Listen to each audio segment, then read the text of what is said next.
Welcome to the All Things Wildfire podcast, where we delve into the latest trends and hot topics in protecting properties against wildfire. So sit back, relax, and join us as we arm you against disaster. Everyone, welcome to another All Things Wildfire podcast. I've got an awesome guest speaker here today. I'm very excited to have him on. And as you can see, we have kind of a panel issue going on here, which is awesome because we're going to be able to fire some questions off to this insurance broker that is a dear friend of mine and one of the best guys in the industry that I've come across. And let me introduce him. This is Mr. Paul Tanner. Great to be here. Great to be here. You're welcome. Thank you, OP. Now, I just want to share. I want Paul to share where you came from. How did you get involved in the insurance industry? And if you could take us back to years of how you began to connect the dots with customer service, because I think when it's all said and done, man, it really comes down to that. Can you share that? Sure. So that probably dates back to when I got my first job at 14. Okay. Working at a par 3 golf course in the San Fernando Valley. Oh, right on. And it was a very, very busy golf course. I mean, you would have 400 to 800 clients, golfers run through there. Whoa. And I started there just at the driving range, racking buckets of balls and selling them. But what I learned there was, we had a par 3 golf course and a little 9-hole executive golf course, and we had everything from the retirees from Florida that were coming in to the guys that were pulling their ice chest down there, partying and having a good time. Okay. So a diverse crowd for sure. A very, very diverse crowd, which, I was selling them all golf balls and tee time. So you really got to read people well and just know the mannerisms. So that kind of instilled in me just communication, right? Because I had to communicate all the time. So when I left the golf course business, I did worked at a Mercedes store. Okay. But I was hired originally to go in and write a report on customer service in the service department. The general manager said, "We're hiring you. Come in and take a look at everything and tell me what we could do better." And I realized that it was the bar was low. So you're the guy everyone hated, right? Like you're the guy. Like who's this guy coming in? Right? 100%. Well, it gets better because after I wrote the report, he infused me into the department, right? And they're all thinking I'm a spy, right? Yes. What are you doing working here? But I realized that you had people that were taking care of people that are driving these beautiful cars, and they'd walk out with their pen in their ear and chewing gum, and their shirt would be out, and it was just things. Mrs. Smith, let me handle the Mercedes. I like to say I was part of when you started seeing some of the Mercedes stores all put people in blazers and bring it that, and that's kind of the thing I saw. But I also taught the crew, be aware of who's coming in. We always used to have a reservation list, and we used to always look at who's coming in and just looking at just their history of repairs and a little bit of their information. But when the cars come in, they're typically taking the things out of their cars, going into a loaner car. Right. But that was an opening for us to get to know and have that time, because you'd help them carry their stuff over to the loaner car.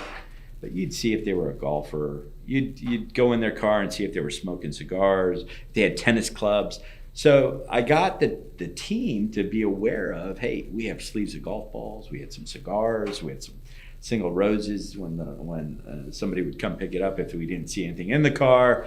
But it got the team involved in looking, whether it was a logo for a school, a country club, whatever it was that we could pick up on and just give the extra attention to that. And a lot of times it got to the point where we'd see a logo on a car of a country club, and we'd go drop the car off after the service at the club, pick up our loaner, and the guy would come off the golf course, or the lady would come off the golf course, and the car was there for me. You would deliver the car to the club, yeah, pick up the loaner. Yeah, so while they were golfing. A lot of That's what I'm talking about, dog.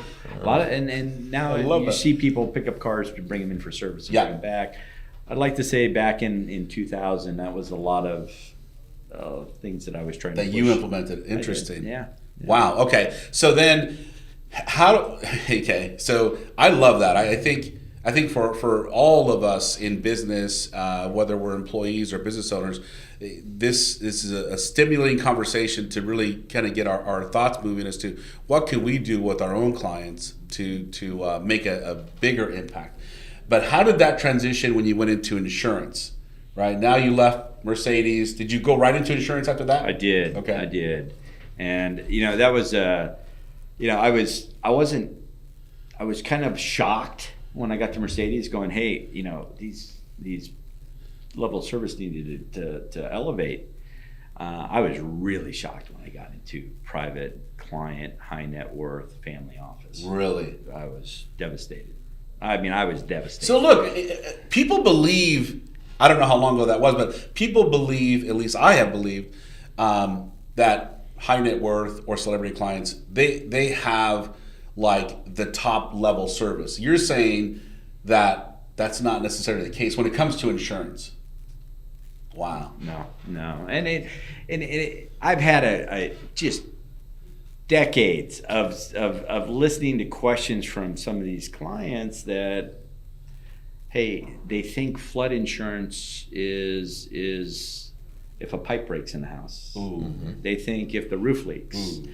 And I get questions, and when I take a client over and they'll ask me questions and they've been a buyer of high net worth insurance with the premium carriers for a long time, and they're asking questions that makes you realize that no one spent time consulting them or answering their questions.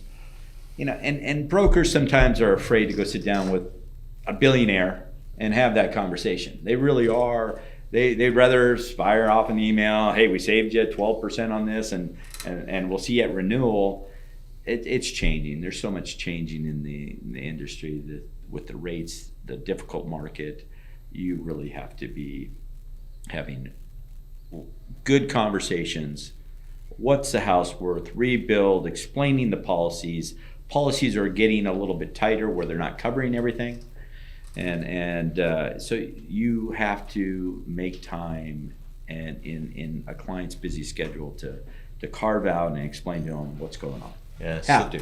There's an exercise that I do sometimes, and I'm curious because this leads to the buyer's understanding of insurance. So whenever I do a lunch and learn and I'm talking about insurance, I'll ask the group of people, I'll get a volunteer and I'll say, tell me what you pay for auto insurance. They always know the premium, plus or minus $50. They got a general idea. And then I'll say, how much coverage do you have? They can never answer the question. And I've come to this hypothesis that a lot of people buy insurance planning never to use it, which I get, because if you're using it, it means something terrible has taken place. So I guess what I'm curious about is these billionaire clients who seem to not know fundamental things about the way that property insurance works. And these are, by and large, educated people, highly educated people. These are MBAs, Harvard graduates. Do you think it's, what accounts for the fact that they've never been properly educated on insurance by the people that are selling it?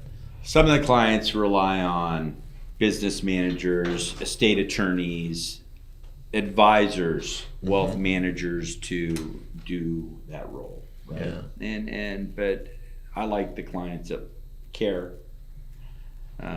enough to ask the questions or allow me to consult them, because I think once I have a conversation with somebody and understand their risk tolerance and understand what they're trying to accomplish with a policy, then that's when that it's impactful for them, because you build it right based on what the risk tolerance is, what the market will give us, and that's what's not happening out there right now. This is not happening. Tim, I had a CFO of a major company that came to me about an umbrella policy. Mm-hmm. Okay. He didn't realize that he wrote his cars through a direct writer. He didn't realize for 10 years he had a $200,000 gap in coverage. So if he had had a liability claim and it exhausted his limits on his auto policy for his liability, he would have been out of pocket $200,000 before his umbrella would have kicked in. Wow. And it was the change was less than, at the time, was less than $130. Ooh. Look, man, I see that. I see that more often than I should. Yeah. Do you think the brokers are missing that, or they're scared to sell the proper amount of coverage? I think that, so in that case, the client, when his broker was writing his other policies, and I got called in to review, he had told his broker, I'm happy with my car insurance. The broker didn't want to step over that line and say, at least let me review it, but you have to. Because, any underlying liabilities, whether it's with, watercraft or autos, secondaries, you have to look at all of that. Yeah. It almost sounds like to be an effective, trusted advisor, you have to be able to share bad news effectively or share gaps. And you probably have a lot of experience. What recommendation would you give? Because I talk to brokers, they're scared to pick up the phone. They want to email this stuff. Yeah, you need to tell a client what they need to hear, not what they want to hear. Boom. I have to tell you, everybody that gets the right answer, they may not like the right answer, but at the end of the day, they're appreciative. They have the right answer. Yeah. And there's a lot of people that are just afraid to deliver a message, and I always used to say heat gets hotter, right? And the fire gets hotter, so it's you're better off just ripping the Band-Aid off, saying what's going on. One of our previous guests, Grant, who's a public adjuster, said something very similar to what you said. He said, delivering bad news doesn't have to be bad news. He says clients prefer that news versus surprises. Yeah, I think, I went to I was given an opportunity by a law firm to go sit down with one of their clients yesterday. And I went over the house of this prospect, and I sat down with her, and we discussed, prior to her accountants getting there, a little bit about her insurance experience. And we talked for maybe 15 minutes, and I answered some questions. And two things happened, OP. She said, no one's ever told me that about insurance. Mm-hmm. And she said, the reason you're getting this before even the accountants get here is my broker told me yesterday that I had to pay my policy in full, and it was $126,000 just for the homeowner's policy. And she was with a carrier that no longer writes in California, got moved to what they call an E&S market, a London policy.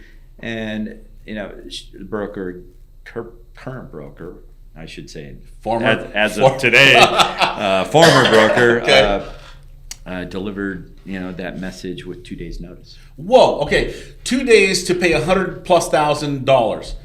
Okay, damn, that's insulting. And how long were they sitting on that before it got to the client? Because they gave it to him 2 days before, but how long did they have the information that this was? Well, that's, when I got to look at 2022, because the accountants got there and gave me everything, that was the same carrier as last year. So previous 21 was a premier carrier that left California. 22 and this renewal was a London one. So they should have had that terms at least 30 days ahead of time. And that's just, that's how you get fired. That's how you get fired. But you know what? At the same time, I see this as this makes it easier for someone like you to get in and go, look, man, it's really black and white. Let me just talk straight with you, versus hide behind emails or not respond to phone calls or whatever it is that's going on where brokers are not communicating, where someone like you is, hey, let's call it like it is. Here's what you got. Let's talk about your risk. OP, if somebody is willing to sit down with me, explain their risk tolerance, it takes a fair amount of time to go through every opportunity in the marketplace. Okay. So when I see a renewal, I'm looking at a renewal about 90 to 75 days out. My job is to make sure I don't miss a market with the understanding of how the client would like to see a policy built, come back with options, deductible options, and build that program. But along that 75 days, you must communicate. So I do it on Friday. I let them know, here's the markets we approached, here's where we're at so far. We're still going here, here, and here. And at the end of the process, if your client knows you've approached every market and done all your due diligence, the results are the results. You may not like them, but I then can know no one's going to go out there and have a better program. And the client, either does two things. They understand you went through the entire process, which is what happens most of the time, or they can hand my results to somebody and say, is there something better? And the client always ends up staying because I checked every box. Got it. And that's really what has to happen in today's market. Yeah. And why is that? Let's talk to that for a second. Because today's market, we talk a lot, obviously this whole podcast is about wildfires and the impact of wildfires. That's obviously affected the market. You mentioned the E&S marketplace. Maybe you could share kind of how shopping for policies has changed for you as a broker when you go out to the market and check their options. I spend a lot of time in London. So some of the brokers that are in the marketplace are using wholesalers, which have certain markets that they access in London. Some wholesalers have proprietary product, have their own programs. Some wholesalers have multiple accesses over in London. I like to go over to some of the people that I've been working with over in London. Directly, and sometimes they can't write my policy directly.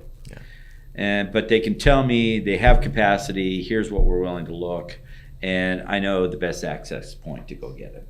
Through a wholesaler. They direct you to the wholesaler to buy, to come into their front doorstep. Yeah, so I spend a lot of time over there seeing where the capacity, when it's coming in, and from a pricing standpoint, and then if I can access it, I do. If I can't, then I'm taking their lead on who to access it with. Man, I compare this to construction because that's part of what we do when if there's a flood or a wildfire that goes through, we got to rebuild a portion of the home or the entire home.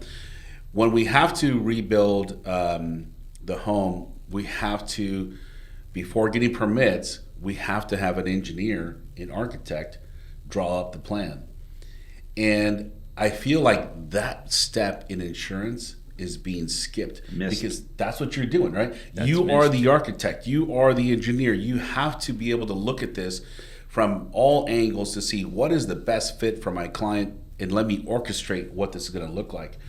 Versus, hey, you know what? Let me go online, do my thing, and then you're going to have a rude awakening if you do have to file a claim to figure out what's covered, what's not, where are the gaps at. Super scary, man. Yeah, and OP, I learned early when I sat down with some really successful families that said, hey, Paul, I'm okay with at the time, even when the market wasn't like it is, Paul, I'm okay with a $100,000 deductible. What does that mean in premium savings? Or I'm okay with $250,000. Wow. Okay, and it made me learn early. You have to understand what someone's okay with. Yes. Because then carriers appreciate that, our carrier partners, because if they know that they have skin in the game, there's apportionments of claims that policies can be where $1, a client can take a part of $1 and help on their premium. There's a lot of things that once you understand that, you can help a client out from a premium standpoint. I'm curious because when you talk about the E&S, the excess and surplus lines that you're accessing these various programs that are being tailored, how much time as a percentage, I'm curious, do you spend researching new insurance products for your clients? Do the carriers make that available, or how do you learn about these new options that are out there? Yeah, so I said to my leadership at my firm, our next couple of hires are London employees. Okay, because you have to have your ear on the ground right now just to know where it's coming from, and that's, things are going to happen. I believe carriers are going to really look at preventative solutions to stop wildfire around a home, right? Yeah. I've had carriers already look at installing certain systems and increasing the wildfire sublimit from 500,000 to 10 million.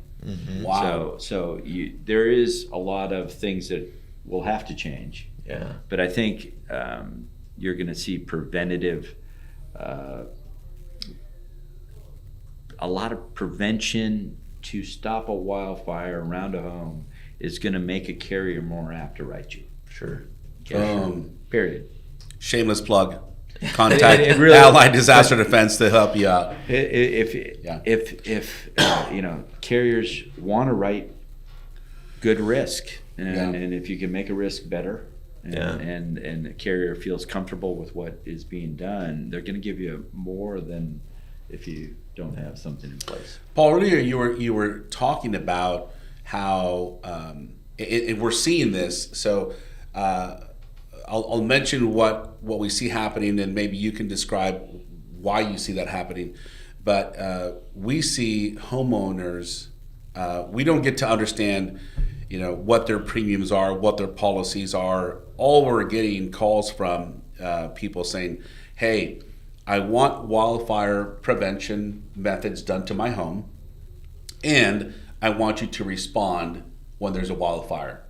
And so we have that service, but we have a lot of people getting to knock on our door saying, "Can you provide me wildfire response if there's a wildfire?" What's prompting this desire or this need? I think not getting enough insurance for some of these homes. Got it. So from either it's not the carrying costs on insurance has gone through the roof, right? So there's some families out there that don't have the ability to fully insure. Maybe they've got enough equity in their home and they're putting the fair plan in place for the $3 million, but don't have an access to buy the limits above that, and then it becomes, hey, how do we prevent?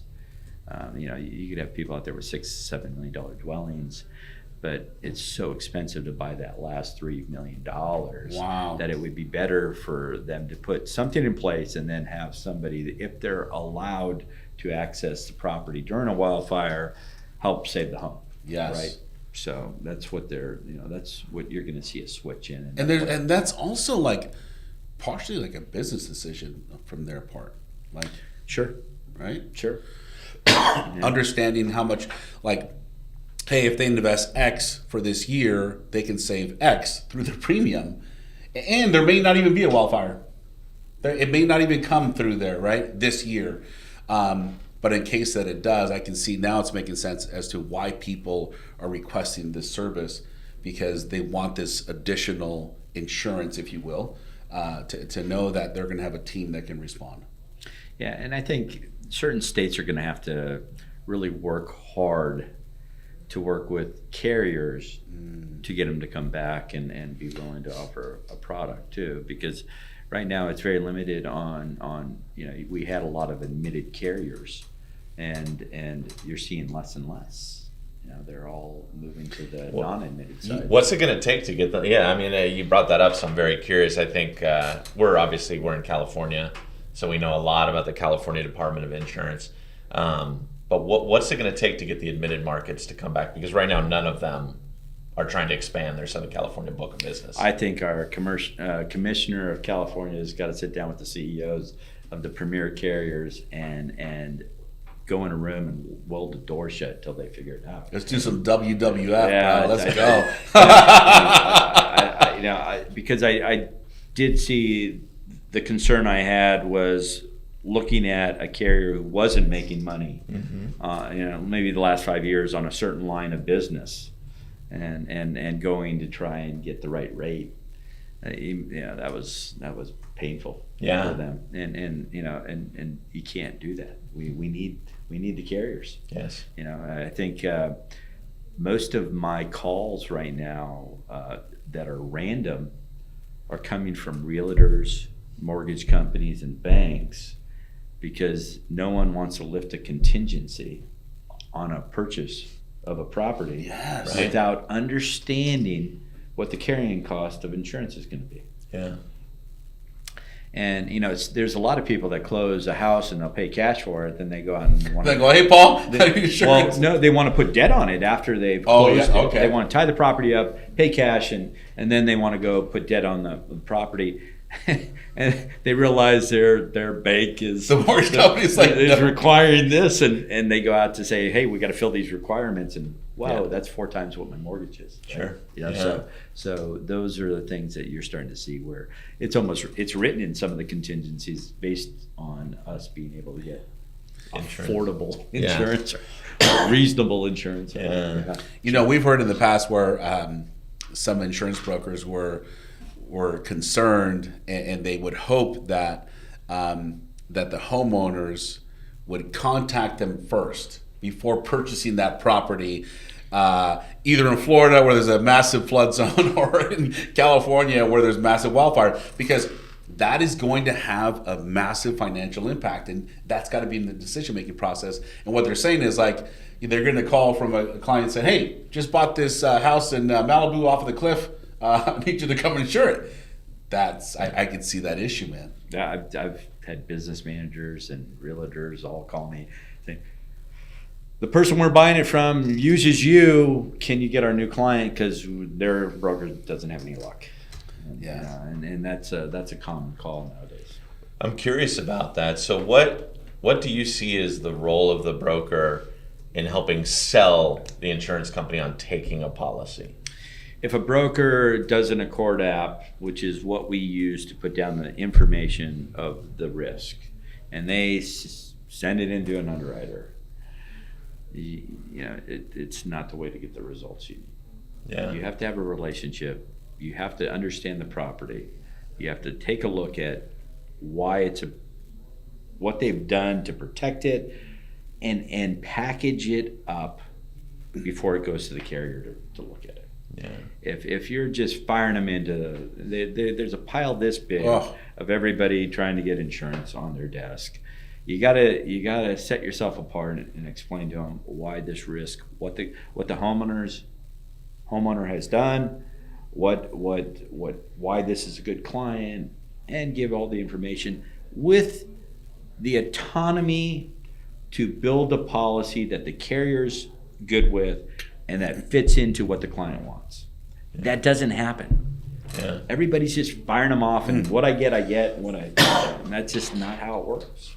So, Paul, we were shopping for insurance, and this reminds me of what you just said. We were shopping for insurance for our own company, and this broker went to market and sent our information in there, but he went a little bit more, I think, beyond that, where he sent the underwriters my TEDx talk. He sent the underwriters a book that I wrote, and this underwriter said, you know what, I like this guy. And I'm like, are you serious? Like, it's I didn't think it was that personal, but it absolutely is. OP, I will take an inspector from a carrier out to a property sometimes before I even turn in that. Smart. So smart. I want to hear how they feel, because they have a direct line to the underwriter, and then we present it. So if there is something that the inspector says, hey Paul, we don't like that hanging tree over there, house has vines on it, that's kind of bothering us, we can address some of that with the owner, saying, hey, upon approval, a bindable quote, are you willing to trim those, take those vines off, and we're going to cut back vegetation and X, Y, and Z. And you're going to put new vents in the home. And owners are receptive. Yes. Right? And now some of these premiums are going up by tens of thousands of dollars. If you're able to save them tens of thousands of dollars based on some proper work to the home, then it's your job to make sure that you keep those rates in line from moving forward after we get them for them. Yeah, I think you feel like a partner going into a wrestling match with the underwriters, but you're going in very much so equipped with the understanding of the homeowner and the understanding of the property, so you can present this properly versus, here's the address, Mr. Underwriter, what do you got? Because I feel like that's what's happening a lot. Yeah, the one thing that caught my attention is when Tim said, hey, clients know their auto premium. Brokers should understand their rates. I could tell you what the rate should be on a homeowner's in a brush area, jewelry, auto. I should be able to tell you how they rate some. Now, the risk modeling and things for auto is a little different, but for homeowners, PAFs, our jewelry, we should be benchmarking all of that so that when we look at an area, if we write a certain area in the hills, the Palisades, Malibu, Bel Air, we should be able to understand what every street is, how they're charging it, year built, construction costs, all the things that we look at, and so that we're having educated conversations with those underwriters. Love that. So Paul, you shared earlier this story about an example of a homeowner having like $11 million policy, and then the broker at the time sent a message saying to Mrs. Smith, "Hey, Mrs. Smith, now we've just got you down to $9 million." But the perception you had about that was really intriguing to me. Can you kind of explain what you were suggesting? That to me is a sore spot, right? Okay. So I look at something and the person that I was talking to sent me a proposal, and the dwelling amount went from 11 million to this year's renewal went to 9 million. And the only thing that was in there was right below it was we did a cost estimator and we moved the house to 9 million.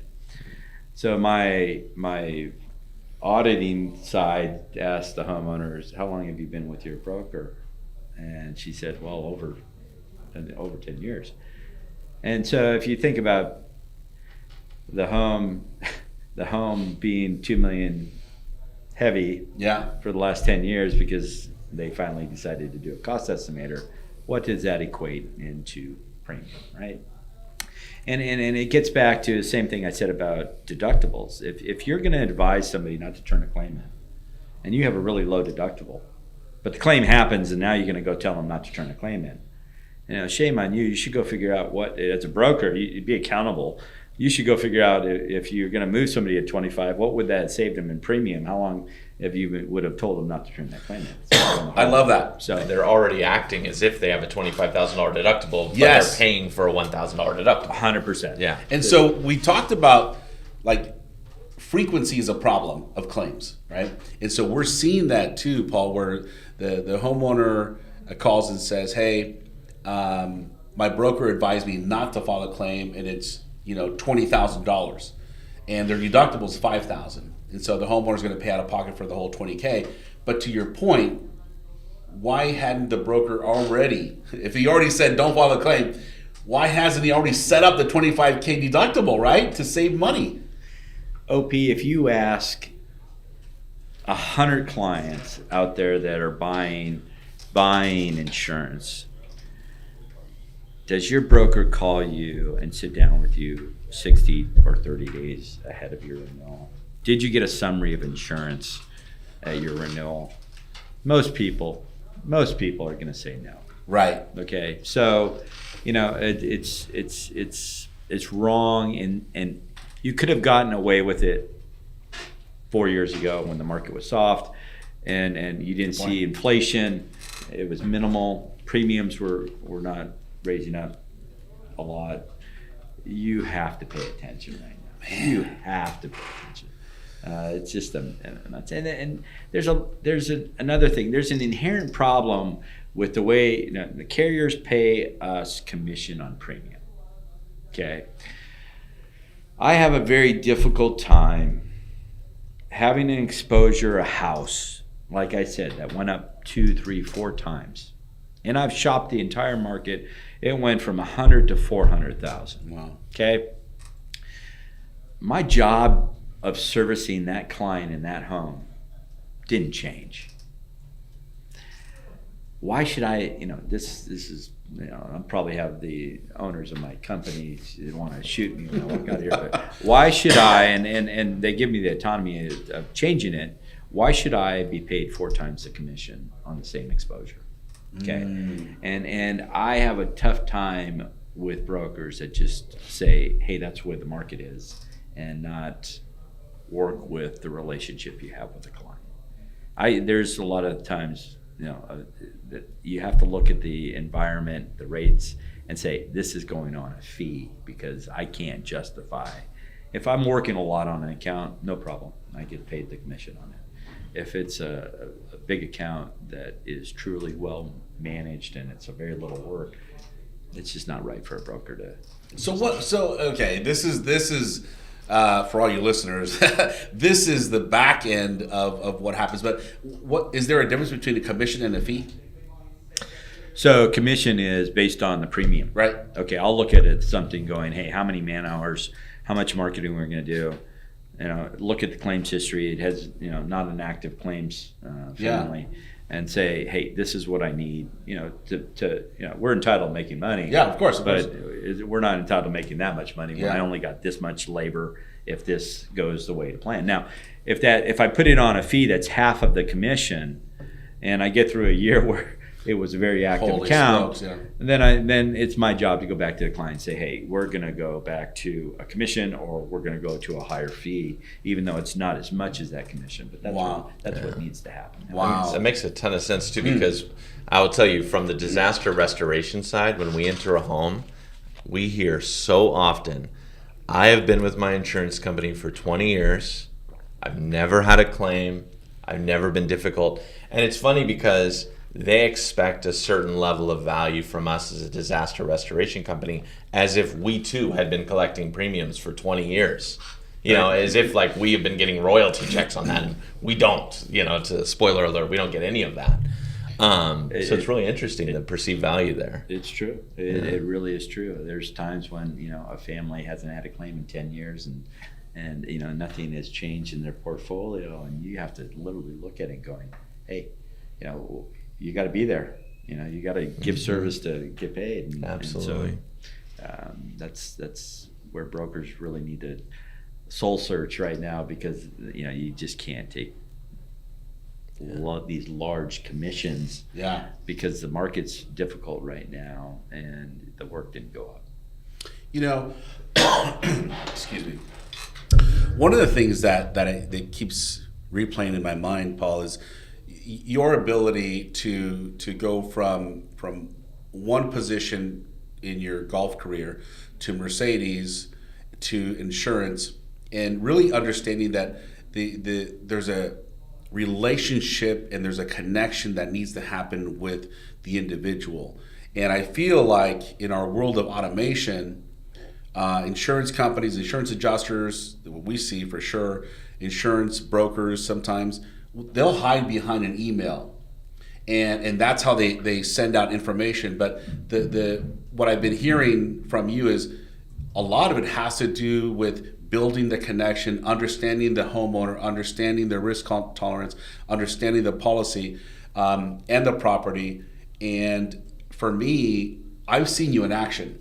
Okay, I've seen you. We're in Bel Air. We're walking through this home. You've got a strong connection with this homeowner. You're assisting with the claims filing. None of your business. You don't even have to be there, but you understand what it takes to really build that relationship. And that's one of the things that for us, and for me and Tim, has stood out. Like, wow, this broker is far beyond, exceeds what we've seen other people do. What's behind that process and that thinking? So on one hand, I like to say I character underwrite my clients. You character underwrite your clients. Whoa. And that's going to be probably a unique thing to say, but I'd like to say I character underwrite my clients. I love my clients. I have a relationship with my clients. They've tasked me with a responsibility of their personal assets and their family and their liability. That means a lot to me. So when I take that commitment on, I want to like who I work with. I'm accountable to them. And I want to deliver everything as if it was part of the family. Period. Boom. They are in the Highland family. I work for a firm that's 87 years, family owned, and we treat our employees that way. Wow. We treat our clients that way. That's just what we do, and it's just the team understands it. When we take somebody on, it's somebody we really want to work with. We want to fight for them.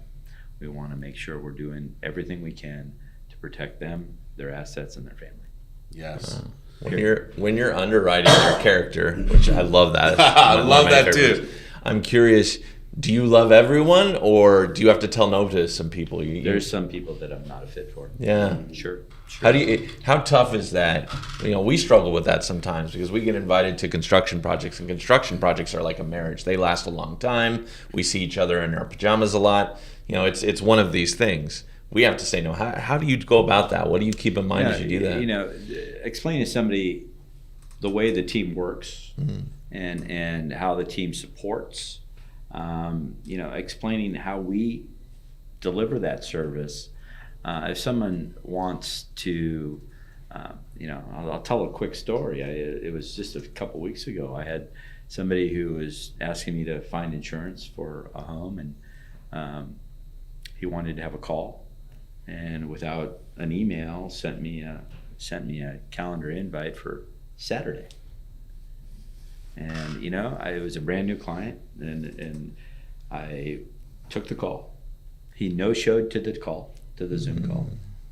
Without an email apologizing, sent me another invite for the following day on Sunday. Believe it or not, I took the call to tell him I wasn't a good fit. Right? So there's got to be a mutual respect. I feel like I am passionate about the business. I understand it. I fight for the client. And if there's not mutual respect, it's a quick as, hey, I don't know for the right firm for sure to do what you want us to do. Yeah. That's it. It's just, when I got in the business, I wrote everything with a pulse. I really did. If it had a pulse, I wrote it. But now I want to work with people that appreciate what we do, appreciate the team support, because it's a team. I mean, I'd like to take credit for. I have a wonderful book of business, and very lucky to have some great clients. But the team is really what makes me look good. Your supporting cast. Absolutely. Yeah.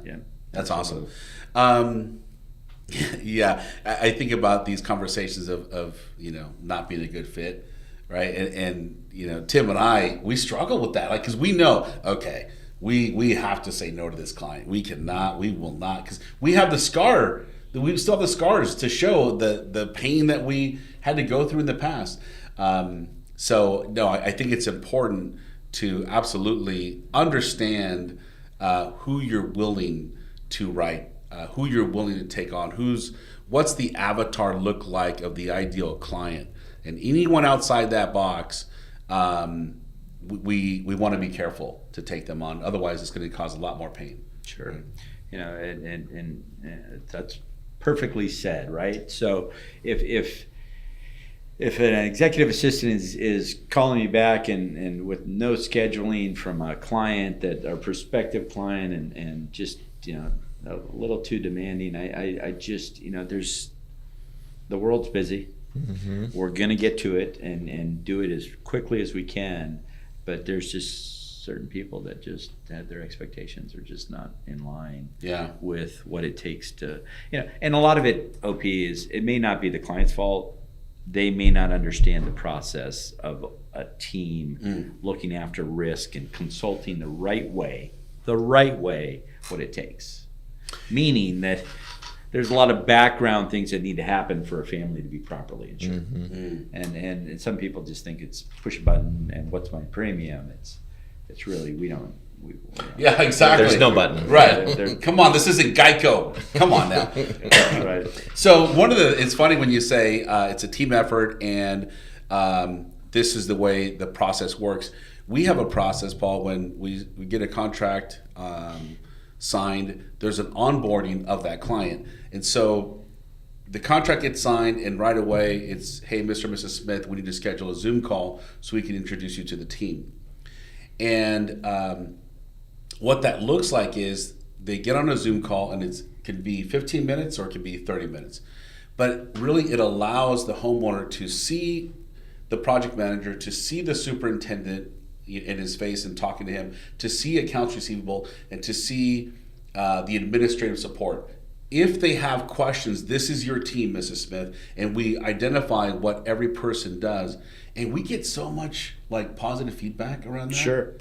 Sure. A lot of it is I get a prospect and I go in and I'm the one interfacing and getting all the information and talking to the client. Well, they want to come on board as a client, and I explain to them my role. And my role is, the strategy of rewriting a program that fits what the family needs. Mm-hmm. I am there on the renewal, dealing with the carriers and making sure we hit every market and it's in the right place at renewal. And lastly, the rubber hits the road when a claim happens. Mm-hmm. I'm front and center.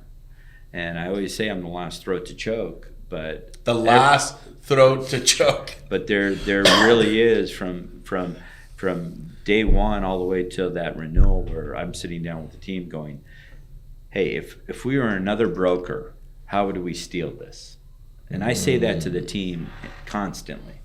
If we had to steal this account in its current status, how would we do it? And so that whole time from day one, because once I get a bind order, there's a lot of documents that need to be signed, there's policies that need to go out, there's, and that, so our onboarding process starts from day one, right? We have to, fund the policies, get the policies, sign everything. So they get to meet the team that's supporting them. Mm-hmm. But I am very involved at making sure the policy is written right. I'm very involved in understanding what we need to do to steal that account from ourselves, as I like to say. And then, if I want to be on speed dial when the client has a problem, and I don't care if it's 10 o'clock at night. Okay, so I love this. You have your client, and you're basically saying, hey, staff, if we had to steal our own client away, what would we do different to steal that client? That's it. That is a breakthrough thought process, man. We go into the war room, as we say, kind of similar, just a war room, and have a big whiteboard, and you ask your question is, hey, how would we steal this account? Man. And typically we'll bring another account executive in to look at it. So the account executive that's working on it, they got two sets of eyes, and it gets to be really, did you offer this? Did you ask the underwriter that? Wow. And it becomes a very educational, right? Because you got the whole team that's working on that in there, and you're developing, and so it's good for the culture. It's good for the client. It's great for me. And, that's so smart. We all challenge each other, right? I love that. Finding weak spots. Yeah. As sort of pre-moratorium, if this were to fail, why would it fail? Yeah. Okay, so I do want to talk a little bit about what I've seen you do in the claims process. Paul, we've been doing disaster restoration for 25 plus years, and I got to tell you, Tim and I were really blown away a few times when we've seen this happen. Most of the time, there's an insurance claim and the broker is detached, and we're communicating with them via email and phone. But it's rare that we see the broker show up to the claim and have a conversation with the homeowner. And even more rare when we see the broker communicating directly with the claims adjuster and having conversations where that conversation or that type of a claim would have taken 4 weeks to get an approval because there's all this back and forth and don't understand what's going on. But at the same time, during that waiting process, the homeowner has a very, very larger sense of urgency, more than a typical homeowner, because they have other things going on. When we've seen you step in, it's like, Tim, within days, things get resolved that normally in our industry take weeks to get resolved. What is that about, man? Yeah, I always say rubber hits the road on a claim, right? Yes. And so we're taking care of these families. When that time happens, I want to be the one that goes up and has a face-to-face, because then the client will tell me their expectations. And it's easier for me to make sure their expectations are in line. And even if they're not in line, I can have the conversations with the carriers to say, hey, this has been a client for yours for this long.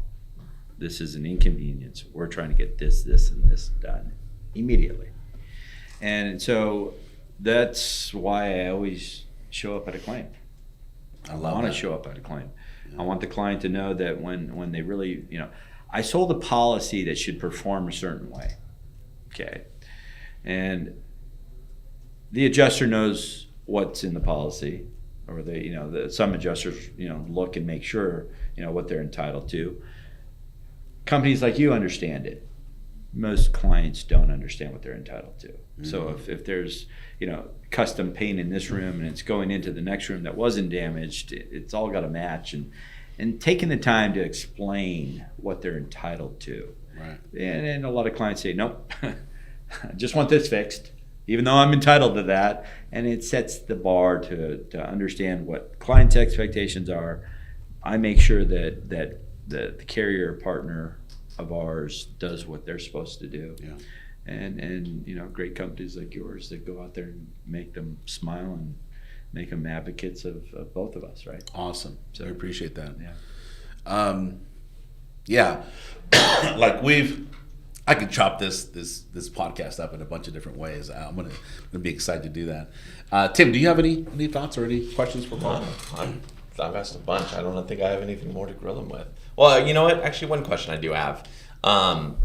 One question that we get a lot: how long is this market going to last? And I know there's no way for you to answer that question with certainty, obviously. But how long do you foresee our current hard market lasting here in California? If we got through, we got through a very mild wildfire last year. Mm-hmm. And ironically, the water loss claims for a lot of the premier carriers ended up doing very poorly. So they didn't have the great year that they thought they were going to have because wildfires were down. Tim, it's really, I think what you're seeing is that the policies are being written in a way that there's less exposure for a carrier. And they're charging a lot for it. Mm-hmm. So, I believe that there's going to be a lot of carriers making a lot of money, which tends to get the reinsurance companies to want to throw more money at it.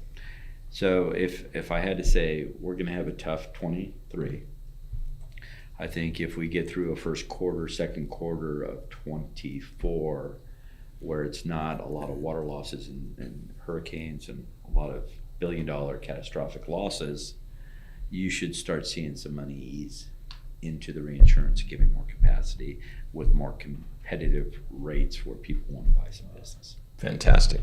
That's what I see. Yeah. Sounds like 2025, yeah, right? Fingers crossed, yeah. And everything goes well, which I don't know, man. Like, we've had a ton of rain, and the vegetation out there right now, it's huge. It's growing. It's massive. And man, when the dry season starts to hit, man, I mean, a lot of the homes, OP, where they're butting up to canyons and reserves, man, they got to get the spray out there. The FOS check. FOS check, and just absolutely just make sure they got 6 months where it's not going to burn. Yeah. The product is so good if it doesn't get washed off by a ton of rain. A lot of that product lasts, I believe, about 6 months. Absolutely, until a significant amount of rain. Yeah, and that give you the security if you have ember-resistant vents and you got enough defensible space because of what you do with FOS check. Yes.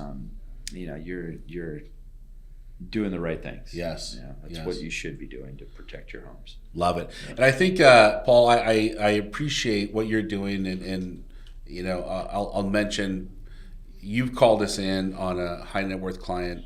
There was an issue there with insurance. The client had to invest tens of thousands of dollars for the ember resistant vents, for the brush clearance, for the FOS check. But you were able to, through those services, able to negotiate them to still have insurance.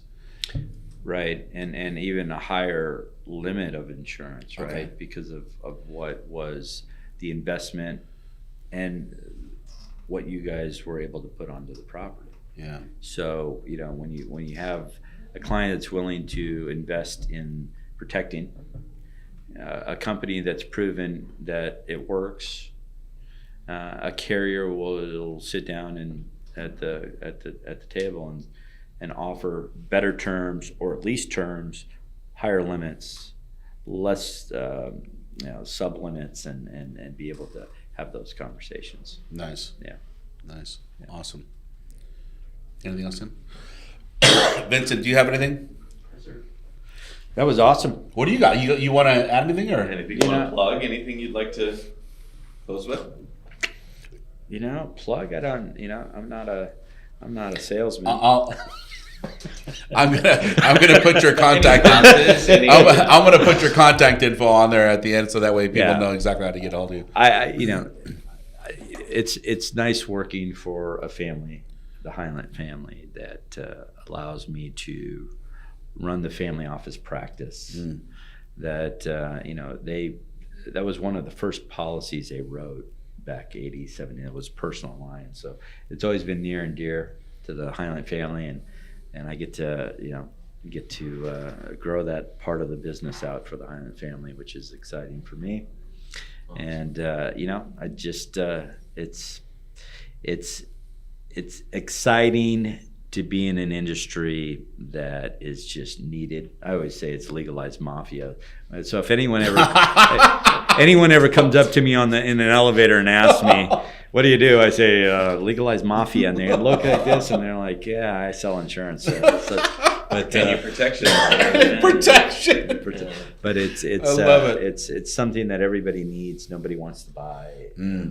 Most people don't want to buy it, and it's nice having the right people, team, vendors that take care of some of these great families that we get to write. Awesome. So, well, Paul, thank you so much, man. We really do appreciate you making the time to come out and spend time with us and chat. This has turned out to be like an hour plus long podcast. I'll probably chop it up into a bunch of different pieces. Sure. But thank you so very much. Thank you. I appreciate you, man. Love it. Love Kim, it. very nice. Absolutely. Awesome. Appreciate you guys. Thank you, guys, and we'll see you on the next podcast. Peace out. That's all for this episode of All Things Wildfire. If you like this episode, be sure to subscribe to our show and follow us on social media to stay up to date on All Things Wildfire. And as always, thanks for listening.